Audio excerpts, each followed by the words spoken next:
would teach. Well, it's about time you've come out of the shadows, sir. I've been keeping an eye on you. Why, with your skill of navigation, you hold great promise for our new flying gang! Thank you, Captain. What do you wish to say? Captain Hornigold's new ideas for a republic here in Nassau, and these 10 articles by which we all must abide, are just what we need.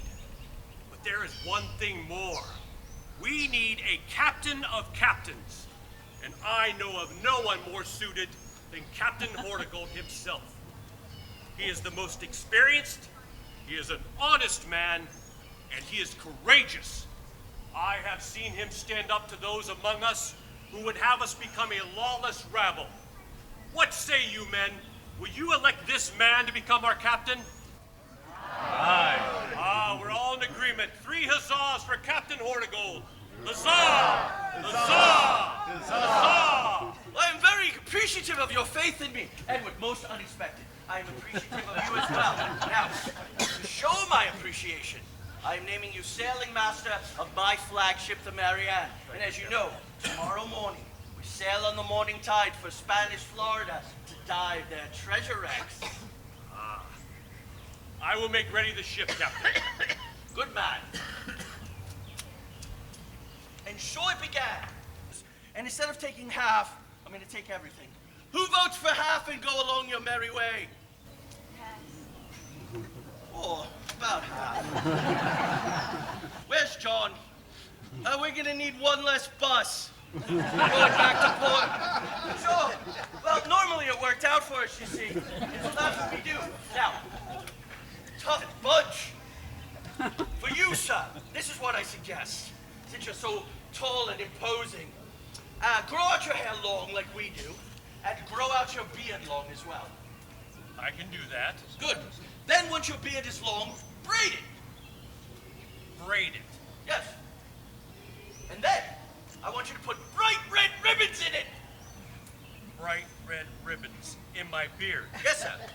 Won't that make me look insane? Yes, it will. Also, hate to tell you, the men already think you're a bit insane. You wear those slow fuses under your hat, burning your face, you're bright red, Spanish calling you El Diablo. It's quite brilliant. Keep doing it. I'll keep doing that, but I don't do it to look like the devil. I don't like those darn mosquitoes. Never mention that to anyone but me. All right, now, last thing. And I see you're prepared. No less than 2 pistols across your chest at all times. I will happily do that. In those 9 men's lives, then what right do those puppets of a false king have to take them? I will have my vengeance, Angus. I will speak of this no more. Edward! There is no more Edward. From this moment on, I will only be known as Blackbeard. And anyone who displeases me will soon come to regret it. Now write the damn letter. Aye, sir. And sure, things began to change for the man who now called himself Blackbeard and only Blackbeard. He suggests to this man Blackbeard that he take command of my ship while I recover. So Blackbeard says to him, I would be honored, Captain. great. Steed, I think we are going to become the best of friends. Oh, yes? You can keep the captain's cabin, drink your tea, read your fancy books, Oh! and stay the hell out of my way. And then perhaps you will learn a little bit of something about becoming a proper pirate when it is all said and done. The way he lacked in manners, he knew about pirating. We were quite successful and had a lot of fun, and things were going just swimmingly for about 8 months, until Blackbeard and some of his mates came down with... There's ladies here. Came down with a fever while cavorting with the ladies off of Havana. Steed, I've overheard your men talking. I understand that you blockaded Charlestown Harbor before we were acquainted. Oh yes, silly of me. I barely survived it. Why do you ask? Because we are going to go blockade it until they give us the medicine that we so urgently need. Israel, come into my cabin. Yes, my captain. Yes. I understand you're unhappy with your new demotion. Oh, no, not me, sir, not me, sir. I also hear from the men that you've been plotting against me. No, not I, sir, not I. Did you actually think that you could organize a mutiny against me on my own ship? No, sir. No, sir, not I. I cannot take that chance, Israel. Bang! Now, this is important. Because, you know, as gossip goes and it gets worse and worse and worse and worse and worse, this is the beginning of a myth that Blackbeard said, if you don't kill a crew member once in a while, they don't respect you. Damnation to you and your men, for whom I accuse of being nothing more than cowardly little puppies in the service of a false and black-hearted king. I shall not give nor take quarter. Prepare for a broadside, lads, and look lively. Now, I'll admit that I made a mistake. These men were quite lively, despite being drunken cowards. And they preloaded one of their cannon with shot. The target of their shot was my sister ship, the Jane. They fired upon it, killing Midshipman Tucker in command and many of his men. I ordered my men to fire upon the Adventure with their muskets. Now, they severed the rope that held the jib, which allowed that ship to steer, effectively preventing Blackbeard's escape. Is that all you have, you damn dog?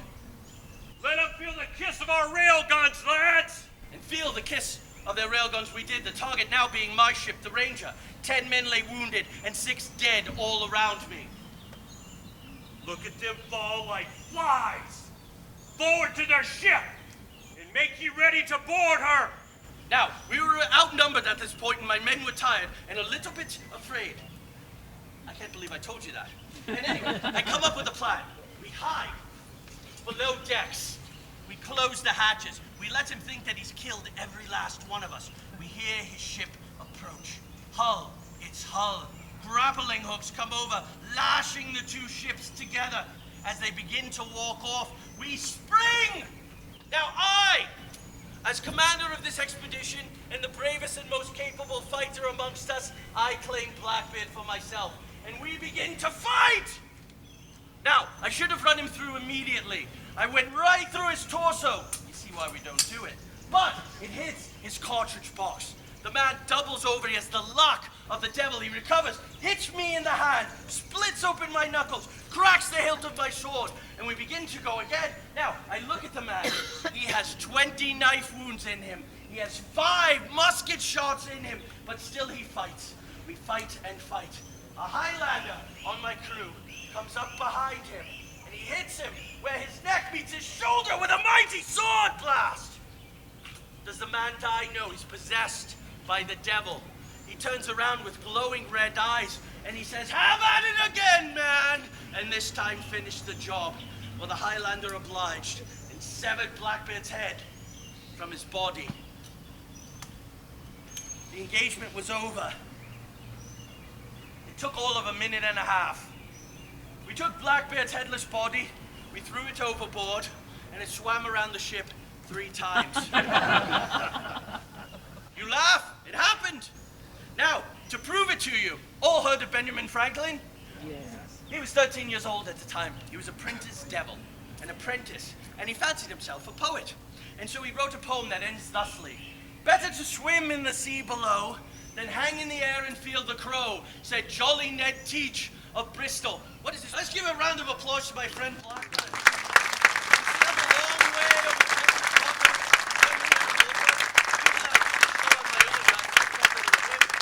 My name is Angus McGregor, and on behalf of the town of Beaufort, the historic site, Port City Tour Company, this gentleman has built into a great, great thing. And there's, where's Neil? There. And Noble Caledonia. Thank you all and enjoy the rest of your time.